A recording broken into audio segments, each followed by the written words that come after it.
tava numa cidade estranha, num hotel estranho, transando com um estranho por dinheiro. Como eu vim parar aqui?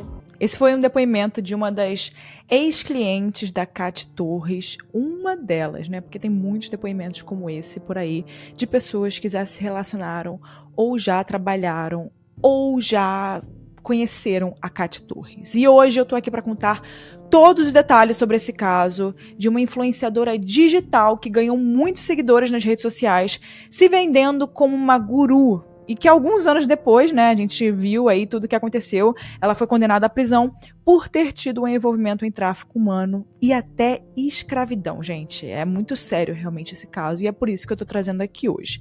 E, gente, esse episódio é muito importante porque o caso de hoje serve aí como alerta para todo mundo, né? Pra gente ter muito cuidado com quem a gente segue conselhos na internet, esses joguinhos aí, essas coisas aí que as pessoas estão acreditando, muda a sua vida, escuta essa pessoa aqui que vai mudar a sua vida, também quem a gente permite que conheça detalhes da nossa vida, quem a gente permite nos influenciar aí de qualquer maneira, e principalmente se você é uma mulher, e se você gosta de estudar, de viajar fora, de fazer intercâmbio, preste atenção aí nesse episódio, porque tem um pouco a ver com tudo isso. Aqui é Erika Miranda e esse é o podcast Casos Reais. Para quem não me conhece, eu trago um episódio novo aqui todas as quartas-feiras.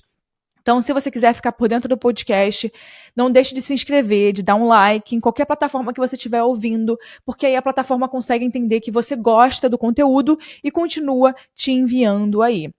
Também temos o site do Casos Reais aqui na descrição. Qualquer sugestão de episódio que é pra gente trazer aqui, bota lá no site ou compartilha aqui nos teus stories, que você está escutando esse episódio, me marca, e por lá eu também, no meu direct, eu sempre vejo o pedido de vocês e tudo mais, e fazendo isso, me marcando, eu consigo realmente ver o perfil de vocês, ir lá, comentar, conversar com vocês. Eu adoro, eu sempre compartilho também. Então é isso.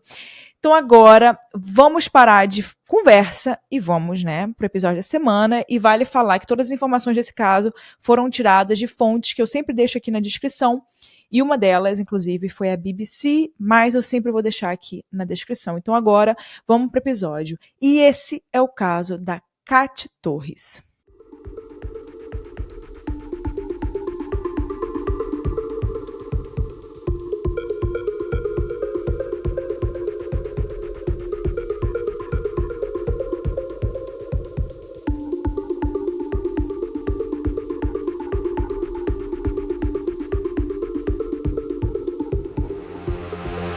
Catiúcia Torres Soares, a Katy Torres, nasceu em Belém, no Pará, e viveu até os 5 anos de idade num lugar chamado Comunidade de Pratinha. Ela teve uma infância bem simples e bem difícil também, financeiramente falando, né? O pai dela tinha problemas ali com álcool e como a Katy sempre foi muito bonita, ela começou a trabalhar como modelo para poder ali se afastar, sair da casa dos pais e ter uma vida um pouco melhor. Então ela sempre buscou isso para ela, né? E ela começou muito cedo, ela tinha ali os seus 12 anos quando ela entrou nessa carreira de modelo, passando a competir em concursos e também estudando teatro, trabalhando ali um pouco da comunicação, da imagem dela, para ver se ela conseguia realmente começar a fazer o dinheiro próprio dela, né? E em 2012, a Katy foi eleita Miss Caieiras. Eu vou até botar aqui um vídeo dela competindo, muito interessante ver ela assim tão nova, né? Miss Caieiras!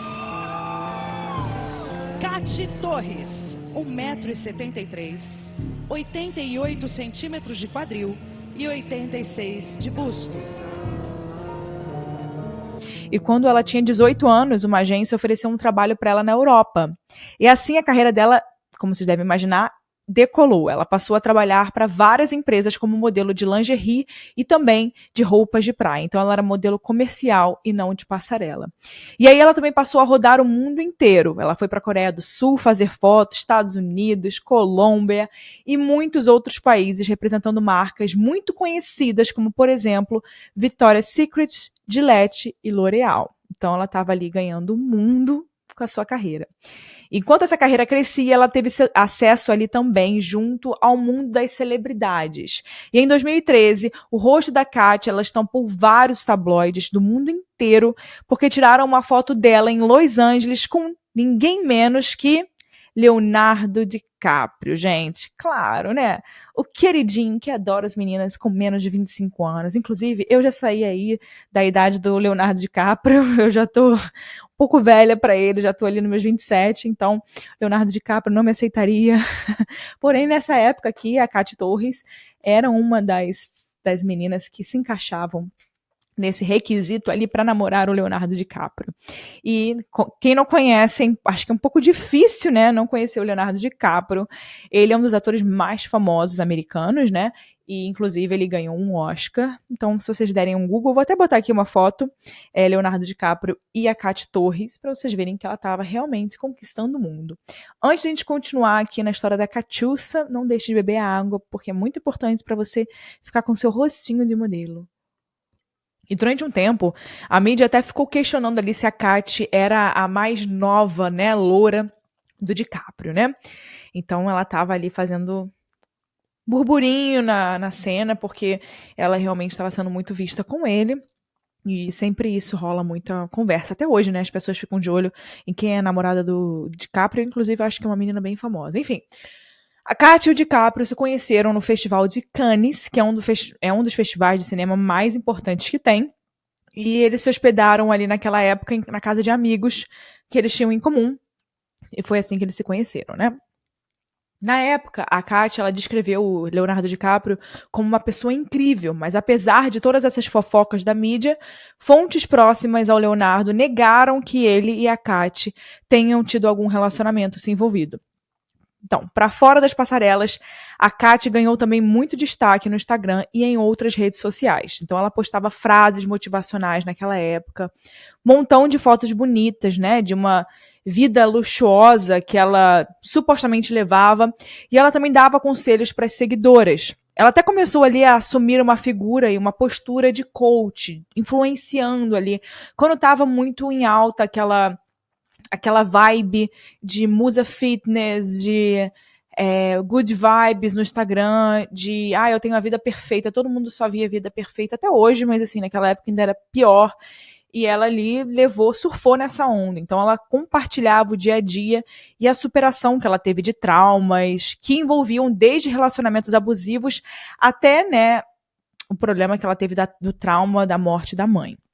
As seguidoras viam na Katy um exemplo, né, de superação, muito porque ela tinha saído do nada, vindo de Belém do Pará, de uma situação sem situação financeira, e se tornou uma top model mundial, feito muito dinheiro, rodado o mundo, morando em Nova York. Então, se a Katy tinha conseguido, por que as seguidoras dela também não conseguiriam transformar a vida delas para melhor, né? Então, era isso que ela tentava mostrar ali no perfil dela, nas redes sociais, naquele momento. E fortalecendo essa imagem, em 2017, a Katy, ela até compartilhou sobre a superação da infância difícil que ela teve. E ela botou uma comparação ali da vida dela, nessa foto aqui que eu vou colocar aqui para vocês, e ela escreveu junto com essa foto, dizendo que na esquerda, a casa onde ela nasceu e viveu até os 5 anos de idade, na comunidade de Pratinha, em Belém, e na direita uma foto tirada pelo marido dela, naquela semana que ela postou, em Manhattan, em Nova York, que é onde ela morava ali nesse momento que ela postou essa imagem em 2017. Então, ela queria mostrar que ela morava numa das cidades mais conhecidas do mundo, né, em Nova York, e querendo comparar de onde ela veio. Então, ela mesma fazia esse tipo de comparação. Numa outra publicação, a Katy ainda contou que, abre aspas, muitas pessoas que me conhecem agora acham que eu nasci em berço de ouro. Eu nasci em uma família pobre, passamos muitas dificuldades, fecha aspas. E ela se colocava quase como uma guru, como eu disse para vocês. Ela prometia contribuir para a evolução das pessoas, oferecendo conselhos sobre relacionamentos, bem-estar, sucesso nos negócios, prosperidade, espiritualidade, incluindo, gente, hipnose, meditação, e até programas de exercício, sendo que ela não era nem habilitada para dar programa de exercício, né? Para dar coisa de treinamento, essas coisas. Enfim, bem estranho. O objetivo dela com aquilo ali era ajudar as pessoas a realizar, manifestar os sonhos ali por conta própria, né? Inclusive, vale ressaltar também, gente, que depois de tudo que aconteceu, muitas pessoas conseguiram descobrir que ela realmente estudou muito a fundo gurus famosos, tanto o João de Deus quanto outros gurus, outras personalidades mais da área espiritual, que realmente são muito conhecidas por conseguir convencer as pessoas, de certa forma. Então, era isso ali que ela estava estudando naquela época, ela estava praticando também, né? E uma característica que chamava a atenção também era que a Kat se dizia uma pessoa espiritualizada, mas sem se ligar ali a nenhuma religião. A Kat, ela tinha um público muito forte de mulheres jovens ali nas redes sociais que seguiam, como eu disse, ela buscando conselhos, mentorias, crescer pessoalmente, né? Então era como se a Kat fosse alguém que elas podiam se espelhar. Ela até prometia para as clientes, abre aspas, amor, dinheiro e autoestima com o que você sempre sonhou, fecha aspas. No site dela tinha escrito, abre aspas, você está pronto para mudar de vida? Reserve hoje mesmo seu horário comigo e veja a transformação acontecer. Não importa o seu problema, crença, religião ou se até mesmo você desacredita no programa. Se você já tentou de tudo, então você não tem nada a perder. Agende. A minha missão é te provar o contrário, que todas as sortes estão do seu lado e que tudo que você quer está dentro de você, só esperando ser libertado. E com o direcionamento certo, você pode tudo sim. Fecha aspas. Então vocês conseguem ter uma noção do que ela vendia e do que ela passava, né? E essas seguidoras acabaram se transformando em clientes, pagando ali pelos conselhos. Esse e outros tipos de conteúdo dela ali podiam custar em torno de R$ 73 e iam até aproximadamente R$ 700 em planos. Consultas online com a Kat eram a partir de $150 e garantiam ali, né, encontros individuais mesmo, um one-on-one, né, tipo, conversando com ela diretamente. Ex-clientes dela afirmaram que os conselhos da Kat eram valiosos e confiáveis. E esses clientes levavam todas as dúvidas e situações da vida própria para tomarem decisões junto com a Kat. A Kat ainda afirmava que lia mentes, que lia a energia das pessoas e que podia escutar uma voz, né? Essa voz aí vocês vão ver muito, né? Ela sempre mencionava essa voz que era uma coisa espiritual, algo que ajudava a Kat a olhar as clientes e guiar essas clientes para onde elas queriam chegar, que era o sucesso, prosperidade, né? Em todos os âmbitos da vida.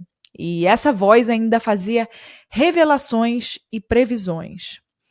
Para os cristãos, ela afirmava que a voz, essa entidade, seria Deus. E para os céticos, ela dizia que eram momentos e memórias passadas. Em 2017, a Kat lançou um livro motivacional sobre a vida dela, aproveitando ali a visibilidade que ela estava conquistando. O livro se chamava, adivinhem, A Voz, uma história de superação, crescimento espiritual e felicidade. E segundo a Kat, ele foi escrito em um transe que ela teve. Além disso, a Kat também não só vendia esses encontros, cursos e esse tipo de consultas, mas ela também vendia produtos, como, por exemplo, roupas. E essas ex-clientes, essas pessoas que eram clientes dela, né, agora ex, mas que eram clientes na época, confiavam tanto na Kat, gente, que hoje elas afirmam que comprariam tudo que ela sugerisse, qualquer coisa, assim, tudo. Então era realmente um poder de influência muito grande que ela tinha, né? E segundo o documentário que a BBC fez sobre ela, para se tornar uma coach mais eficiente, a Kat buscou inspiração em gurus, em religiosos e em outros coaches conhecidos. Ela, por exemplo, gente, admirava o João de Deus, que vocês sabem, foi condenado, né, à prisão por uma série de estupros, e quem não lembra, tem um episódio aqui no podcast sobre o João de Deus que eu trouxe, já tem um tempo aí, se bobear já tem uns 2 anos que eu trouxe esse episódio, então se você ainda não escutou, vai aqui no próprio, qualquer plataforma do Casos Reais, você dá uma pesquisada, você encontra. Tem esse caso do João de Deus. E ela também se inspirava no Tony Robbins, que é um palestrante motivacional muito famoso nos Estados Unidos e no mundo inteiro, né? Que é um dos responsáveis por popularizar a programação neurolinguística. Eu, inclusive, já fui numa palestra do Tony Robbins e ele é uma pessoa que, claro, ele tem... Não dá pra gente comparar com o João de Deus, tá, gente? Tony Robbins e João de Deus são 2 coisas muito diferentes, mas vão aí para esse lado de como se comunicar com as pessoas, como poder da persuasão, né? Porque muitos podem usar isso pro bem e muitos podem usar isso pro mal. No caso do Tony Robbins, ele acaba usando pro bem. Ele é bom no que ele faz. Ele influencia pessoas para crescer, tanto mentalmente quanto na vida delas, pessoais. Só que o João de Deus, a gente sabe muito bem o que ele fez, então não dá pra botar o Tony Robbins e o João de Deus na mesma régua, porém, vocês entenderam, né, gente? Esse ato de se comunicar, de conseguir trazer as pessoas, de passar uma energia pra pessoa, pra convencer, persuasão, essas coisas, assim, enfim. A Kátia, ela até passou um tempo ali indo a várias igrejas para poder estudar como eles se portavam e agiam. Então, em 2018, a marca dela teve uma guinada ainda maior ali pro lado da espiritualidade. Ela estava realmente entrando nesse nicho. E sobre a vida pessoal da Kátia, o Loser Tversky, um ex-colega dela, disse que acha que quando a Kat estava morando em Nova York, ela era uma sugar baby, né? Se você não sabe o que é sugar baby, é aquela pessoa que recebe dinheiro para ficar com homens mais velhos ou pessoas que têm um homem que tem uma situação financeira melhor que a sua e que de certa forma você é bonita e etc. E a pessoa quer se aproveitar de você fisicamente, né, da pessoa que você é, e ela quer se aproveitar do dinheiro, da parte financeira dele, né?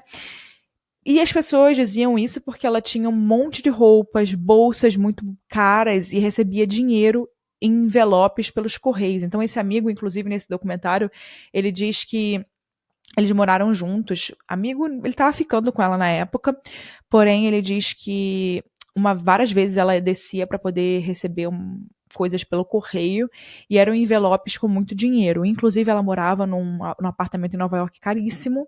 Tipo, dava até pra ver nas fotos e nos vídeos dela onde ela morava. E eu já morei em Nova York, eu sei muito bem quanto custa um apartamento daquele. É muito caro, com aquela vista da cidade inteira. Gente, ter uma vista da cidade é muito caro. E ela morava em Manhattan, num prédio super novo. É caríssimo, assim. Então, assim, o que ela fazia pra poder estar morando lá, né? Para poder estar numa situação tão boa como essa? Será que eram só os cursos em reais? Inclusive, esse amigo dela, esse ficante, o Tversky, ele fala que supostamente a Kat recebia dinheiro de um oligarca russo muito rico, que era inclusive amigo do Vladimir Putin. Então, eu acho que pode ser verdade, já que ele estava tão próximo dela naquela época.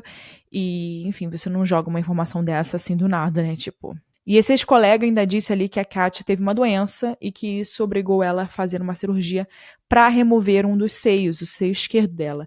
E com isso ela acabou perdendo ali essa posição de sugar baby, né? Esses homens deixaram de ajudá-la, né? De estarem ali financeiramente por ela. Segundo ele. A Kat compartilhou esse processo da cirurgia nas redes sociais, inclusive, o que também contribuiu, claro, para a construção da imagem dela ali de exemplo de superação e tudo mais, né?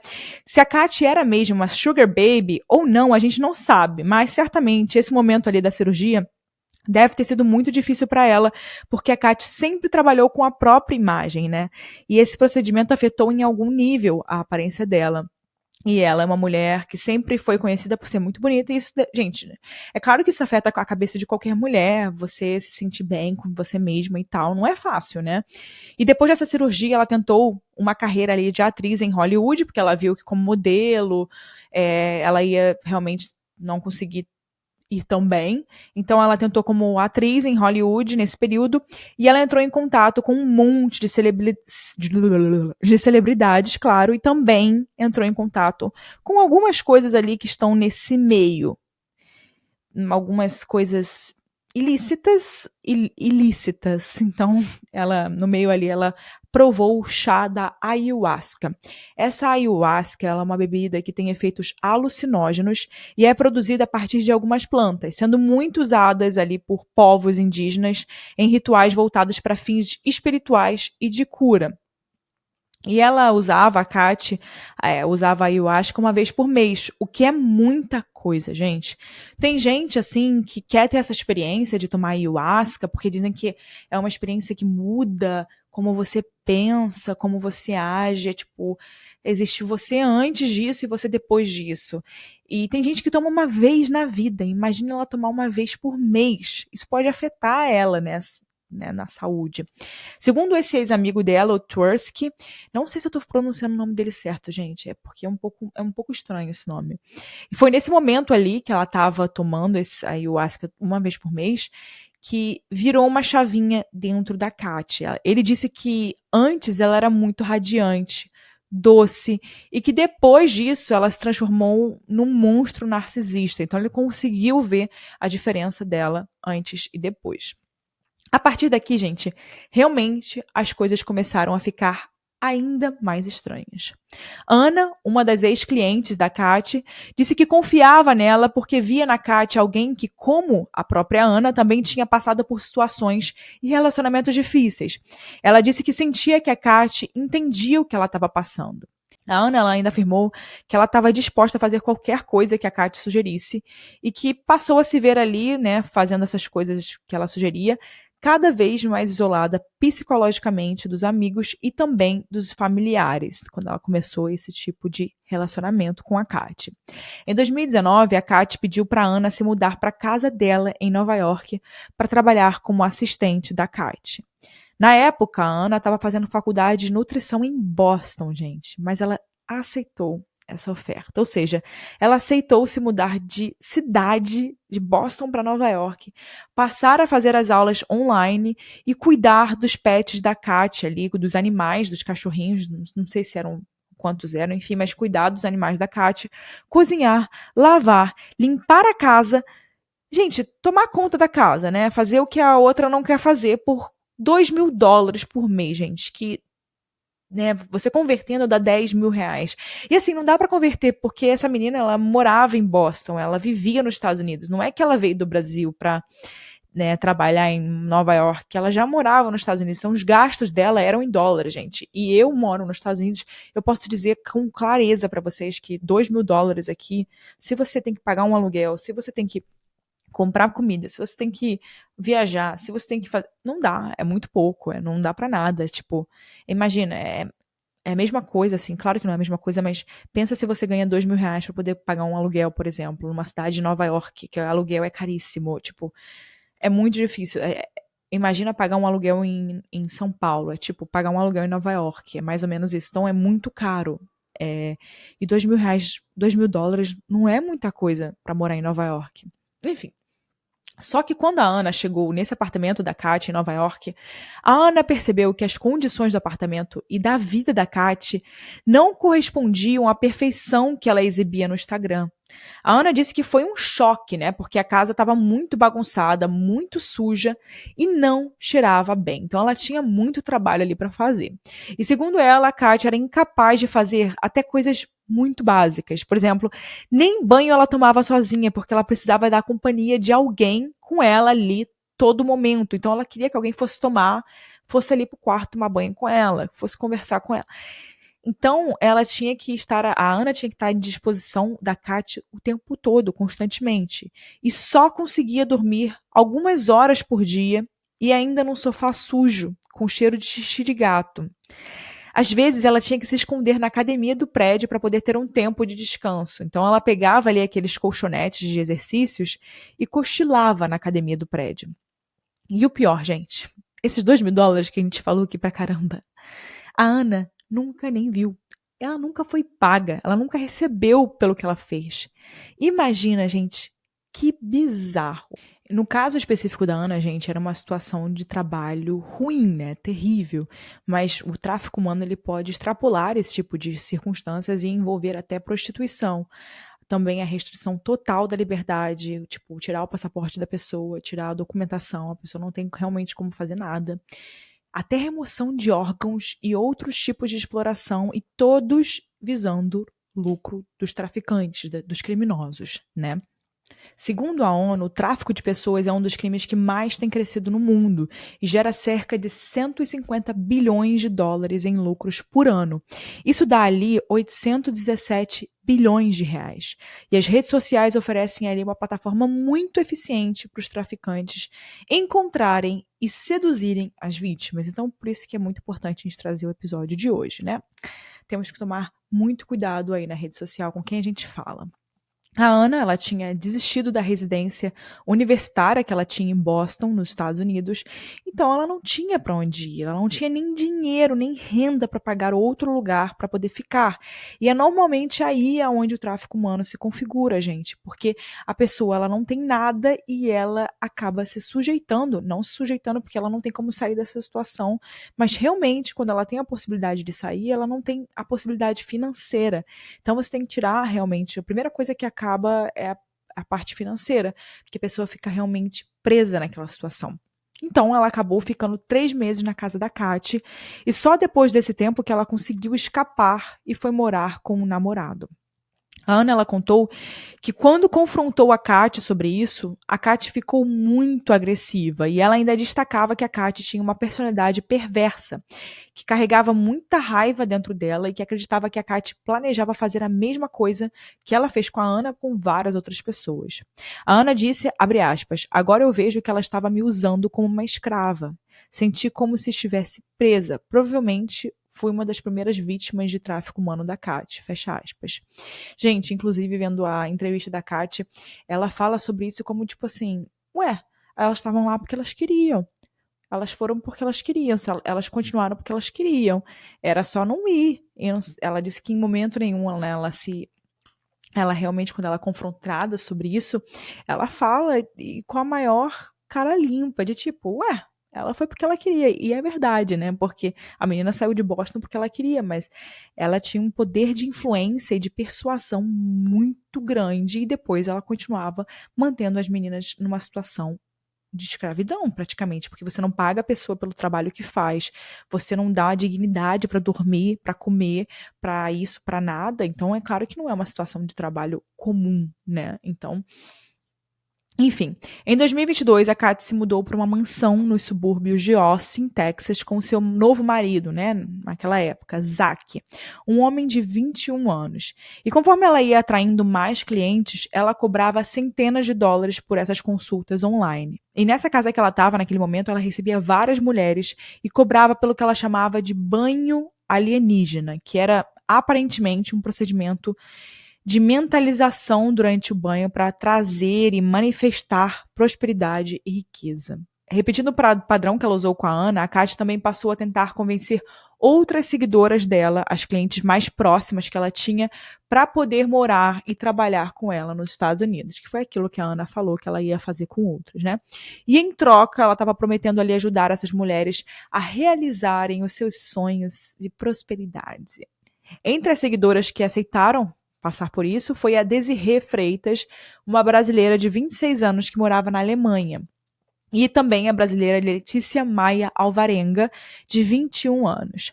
A saga da Letícia, por exemplo, começou em 2019. Antes dela ir morar com a Kate, ela embarcou para os Estados Unidos como au pair, que é um programa de intercâmbio ali em que a pessoa vive com uma família dos Estados Unidos e presta serviços de babá cuidando das crianças dessa família, né?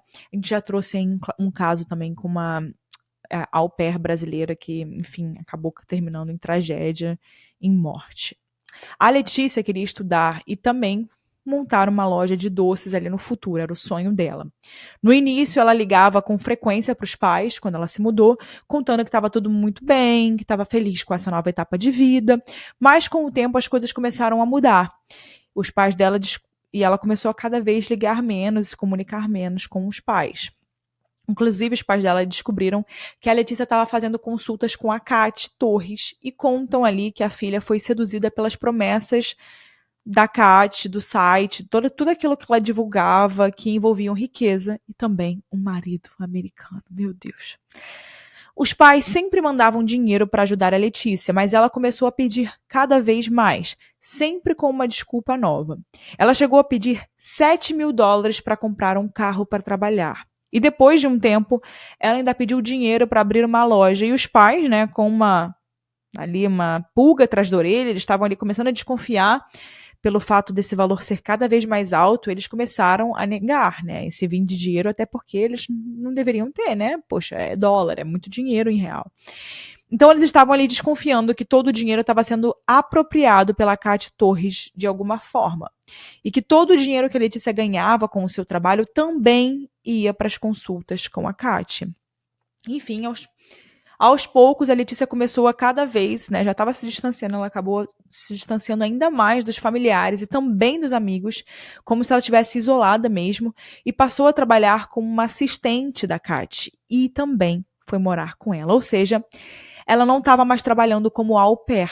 Os pais da Letícia acabaram vendo ela aparecendo ali em vários vídeos que a Kat postava e desconfiavam de que a Letícia estava sob o uso de alguma bebida alcoólica ou qualquer outro tipo de entorpecente, porque para eles a filha estava se portando de uma forma muito diferente. Já no caso da Desirê, que era uma das garotas também que eu mencionei mais cedo, ela morava na Alemanha, na época em que fazia consultas com a Kat, e com o tempo a Kat foi convencendo a Desirê que a Desirê tinha que largar o próprio marido, que ela era casada, afirmando que ele era manipulador, que era tóxico, e que a voz teria dito que se a Desirê não se divorciasse, algo ruim aconteceria. Ou seja, naquele momento a Kat dizia que separar, né, para a Desirê era o único jeito da vida da Desirê tomar um rumo melhor. A própria Kat comprou a passagem de avião para ela largar a Alemanha e ir morar nos Estados Unidos. E a Kat foi insistente, ela convenceu a Desirê falando que estava com pensamentos suicidas e que precisava da ajuda da Desirê nesse momento. Poder, né, de persuasão, gente. Então a Kat, ela tinha prometido que as garotas que trabalhassem ali com ela seriam pagas, mas isso nunca aconteceu. Além disso, elas alegam que eram obrigadas a fazerem serviços domésticos quase 24 horas por dia, sem folgas. E elas também eram submetidas às regras rígidas. Por exemplo, elas eram proibidas de conversar entre si e precisavam da permissão da Kat para sair dos próprios quartos, até mesmo para ir no banheiro. Para Kat, aquele era o seu clã de bruxas. Nessa casa do Texas, ela tinha até um quarto das bruxarias, que era um altar ali com velas, cristais, cartas de tarô e imagens religiosas que uma das garotas afirmou que parecia mesmo algo relacionado à bruxaria. Em certo momento, gente, a Kat pressionou a Desirê a trabalhar num clube de strip e disse que se ela não obedecesse, ela teria que devolver todo o dinheiro gasto com ela nas passagens aéreas, hospedagem e até nos rituais de bruxaria. A Desirê, infelizmente, concordou com essa proposta, por mais que ela não quisesse trabalhar como stripper, né? Um gerente ali do clube onde ela estava trabalhando, James, disse à BBC que a Desirê era popular e ficava muitas horas trabalhando por lá. Então, era verdade, ela chegou a trabalhar, né, dessa forma. A Desirê, ela só aceitou mesmo, né, trabalhar com isso porque ela não tinha outra saída, ela não tinha o dinheiro para devolver para a Kat. E além disso, na época, ela e as outras mulheres acreditavam nesses poderes rituais que a Kat dizia ter, que elas poderiam ser amaldiçoadas se elas discordassem e que algo ruim aconteceria. E a Kat, ela ainda ficava com todo o dinheiro que elas, garotas, faziam, chegando a dizer que seria mais seguro ela guardar o dinheiro no cofre dela do que o dinheiro ficar com as meninas. Devia ser muito assustador, porque as garotas não sabiam o que podia acontecer com elas, né? Especialmente porque a Kat tinha todas as informações sobre elas e mantinha ali o passaporte das meninas, as carteiras de motorista e qualquer tipo de documento importante. Enquanto isso, a Kat passou a postar com frequência ali as armas que o marido Zach tinha naquela casa ali do Texas, né? Ele tinha aproximadamente 6 armas e em algum nível elas se tornaram uma fonte de medo para as mulheres que temiam ali pela própria segurança. O que eu acredito que era um jeito dela mostrar, né? Tipo, olha, é isso aqui que eu tenho aqui em casa, sabe? Depois de um tempo, a Kat ainda tentou convencer a Desirê de trocar o trabalho ali no clube de strip pelo trabalho como garota de programa, de fato, né? Então a Desirê, ela recusou e no dia seguinte a Kat levou ela de surpresa para visitar um campo de tiro, ou seja, uma ameaça bem clara, né? Além disso, a prostituição é ilegal no Texas e a Kat ainda ameaçou denunciar a Desirê para a polícia quando a menina lhe cogitou parar com tudo, né? Assustada, a Desirê acabou cedendo, né, ao pedido de Kat e começou a trabalhar como garota de programa. A Kat até criou perfis para ela em sites de acompanhantes, colocando as imagens dela e tudo mais. E a Desirê, inclusive, escreveu no livro dela sobre aquela fase, que é o nome do livro é Searching Desirê, e ela disse, abre aspas, muitas perguntas me assombravam. Será que eu poderia parar quando quisesse? Fecha aspas. As garotas tinham metas de dinheiro para trazer para casa, né? Que chegava ali até os $3.000 por dia, o que é mais de R$16.000 convertendo, né? E se as mulheres não batessem essa meta, elas não podiam voltar para casa. A Desirê, ela conta que ela acabou dormindo várias vezes, né, de noite na rua para não voltar para casa porque ela não tinha batido essa meta. Extratos bancários obtidos pela BBC mostram que Desirê transferiu mais de $21.000, ou seja, quase R$115.000, para a conta de Kat somente entre junho e julho de 2022. Então ela estava trabalhando muito, né, gente? Isso é muito dinheiro em dólar. A essa altura, a Desirê e a Letícia perderam todo o contato com os familiares e amigos, que criaram campanhas nas redes sociais para encontrar as meninas, né? Elas tinham sido dadas como desaparecidas por meses, e nas buscas foram até achados perfis das meninas nos sites de acompanhantes e de prostituição, o que parecia confirmar ali as suspeitas de exploração sexual que estavam circulando ali pela internet quando estavam procurando por elas, né? Em vídeos, Desirê e Letícia negaram estar ali contra sua vontade e exigiram que as pessoas parassem de procurar por elas.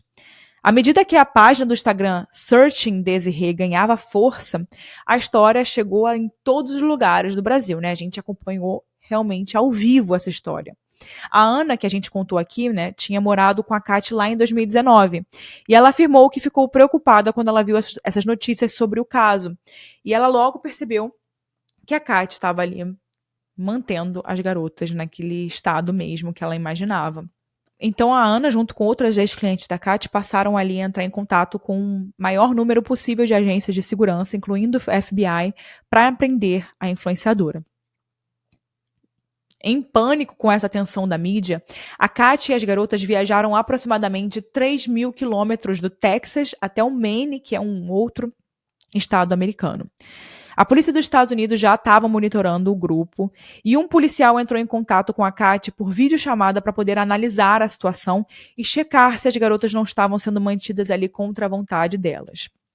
Pouco antes ali do início da conversa, a Kat diz em um vídeo gravado em segredo, abre aspas, ele vai começar a fazer perguntas. Gente, eles são truqueiros. Ele é um detetive, muito cuidado. Pelo amor de Deus, eu vou te chutar se alguém disser alguma coisa. Eu vou dar um grito. Fecha aspas.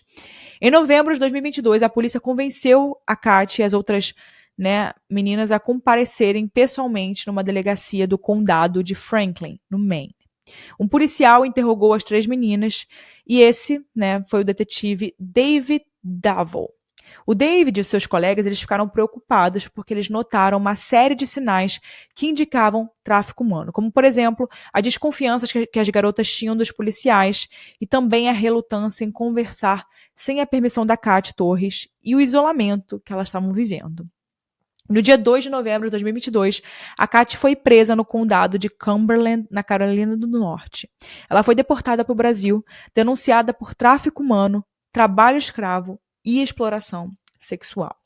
Em dezembro de 2022, Desirê e Letícia retornaram em segurança para o Brasil. No dia 28 de junho de 2024, a Kat foi condenada pelo juiz Marcelo Lúcio Marques Araújo, da 10ª Vara Federal do Rio de Janeiro, a 8 anos de prisão por submeter a Desirê a tráfico humano e a condições análogas à escravidão. Foi concluído que a Kat Torres manipulou e atraiu a Desirê para os Estados Unidos para explorar ela sexualmente. Mais de 20 mulheres relataram também terem sido manipuladas por ela. Algumas ainda estão em tratamento para poderem se recuperar ali dos traumas que elas tiveram, que elas viveram. Kat nega todas as acusações e o advogado dela disse que recorreu da condenação e insiste que ela é inocente. Uma investigação baseada em denúncias de outras mulheres ainda está ali em curso no Brasil. Então agora a gente chegou a hora na minha opinião. Então aqui, lembrando que é a parte que eu falo o que eu acho sobre o caso, a minha visão pessoal, né, não notícias, não, né, nada jurídico, etc. E também o Lucas vai deixar a opinião dele no final, que o Lucas é o nosso novo roteirista aqui do podcast, tá? Vou deixar o Lucas falar com vocês aqui hoje. Então, gente, falando sobre a minha opinião.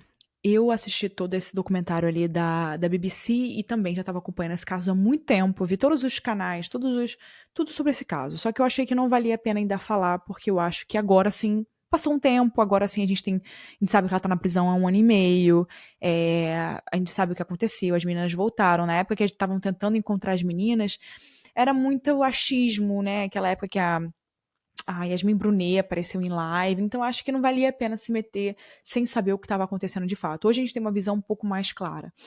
Inclusive, nesse documentário que a Katy Torres fala, é muito interessante ver ela falando, porque ela é muito lúcida, ela é muito clara no que ela passa, ela sabe exatamente o que aconteceu, o que está acontecendo, onde ela se meteu e como ela vai sair disso. Inclusive, ela fala durante esse documentário, durante a entrevista, ela fala que ela vai sair dali e ela vai fazer outra coisa, e que ela vai se dar muito bem no que ela fizer, no que ela escolher fazer. Eles não querem que ela tenha acesso à internet, mas ela falou, eu vou arrumar um jeito de fazer alguma outra coisa e vou me dar muito bem com isso. Então, assim, ela parece uma pessoa muito lúcida, assim, é muito interessante, porque as pessoas falam, ela estava usando ayahuasca, ela estava usando isso. Com certeza ela deve ter usado isso, com certeza fez com que ela despertasse alguma coisa dentro dela, porém, ela é uma pessoa extremamente esperta, manipuladora e extremamente lúcida com seus pensamentos. E ela fala que não tem prova, então não tem crime, não tem prova, não tem crime, que ela tá lá injustamente e tudo mais, e que as meninas fizeram o que elas queriam fazer, e que ninguém morou na casa dela, que é mentira, e não sei.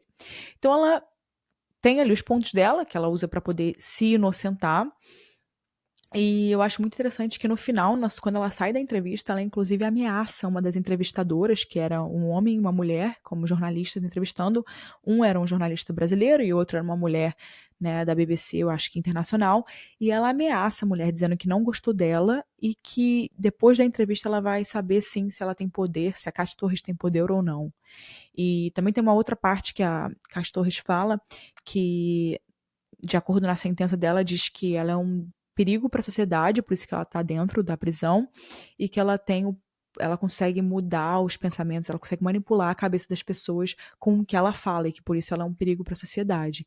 E aí ela responde a isso dizendo que eu posso fazer isso? Se eu posso, então você escolhe acreditar no que você quer. Eu posso dizer que eu sou Jesus aqui na frente, você pode querer acreditar nisso, ou eu posso dizer que eu sou um diabo e você também pode querer acreditar nisso. As pessoas acreditam no que elas querem. É exatamente isso que ela fala. Então, isso prova que não existe arrependimento de nenhum do que ela fez. Se ela pudesse, ela faria tudo de novo. E se ela tivesse solta, ela estaria fazendo o mesmo que ela fez naquela época. Então, eu acho que realmente o que ela fez a gente consegue ver, né? Tem todas as vítimas aí, das ex-clientes dela que passaram, sofreram aí na mão dela. E que realmente a gente tem que estar muito atento a esse tipo de pessoas nas redes sociais, né, gente? Não vai para casa de uma pessoa que você conhece das redes sociais. Não acredite em nada que seja muito fácil, em promessas, sabe? Tipo, não. Tem tanta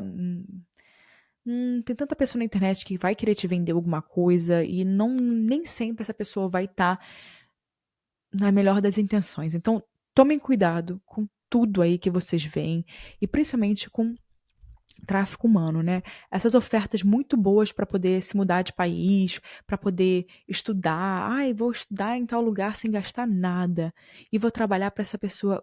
Peraí, calma, pensa 2 vezes, né? Fala com algum amigo seu, fala com um familiar seu sobre isso. Nada vem fácil nessa vida, gente. Nada é fácil nessa vida. Tudo é suado, tá? Tudo. História de, vou estudar, consegui uma bolsa para estudar fora, alguém me falou e tal. Gente, eu vim estudar fora e não foi fácil assim não, tá? Eu tive que fazer uma prova difícil, tive que passar nessa prova, tive que pagar uma nota para poder entrar na faculdade. E minhas amigas todas fizeram um empréstimo para poder pagar a faculdade aqui. Então, assim, nada vem fácil nessa vida. Desconfie do que é fácil. Enfim, essa é a minha opinião. Agora eu quero saber o que vocês acham. Deixa aqui embaixo nos comentários. E o Lucas, o nosso novo roteirista, vai falar aqui com vocês o que ele acha desse caso. Vai aí, Lucas, fala aí a sua opinião. Olá, aqui é Lucas, eu sou roteirista do Casos Reais. E sobre esse episódio, que existe uma certa controvérsia sobre a idade da Katy. Algumas fontes falam que ela nasceu em 92, outras falam que ela nasceu em 88. E isso acontece porque, aparentemente, a Katy mentiu a idade dela em algum momento, falando que ela era 4 anos mais nova, né? E durante a pesquisa para esse episódio, a gente viu que algumas fontes imaginam que essa mudança, né, ela ter mentido a idade, talvez tenha a ver, pode ter a ver com o fato dela ter estado durante muito tempo imersa no mundo da moda e toda aquela pressão que esse universo tem, né, tenha feito ela ter um certo medo de envelhecer. A Cat não via esse mundo da moda como diabólico, como maligno, mas ela entendia que tinha ali algumas certas pressões, né, algumas coisas meio complicadas. Talvez essa mentira dela sobre a idade tenha a ver com o medo de que ela pudesse perder entre aspas, utilidade se ela também envelhecesse. Então é isso, pessoal. Muito obrigada. Vejo vocês semana que vem em mais um caso aqui na quarta-feira. Se você ficou até aqui, não deixe de postar nos seus stories que você está escutando aqui. Me marque, é muito importante.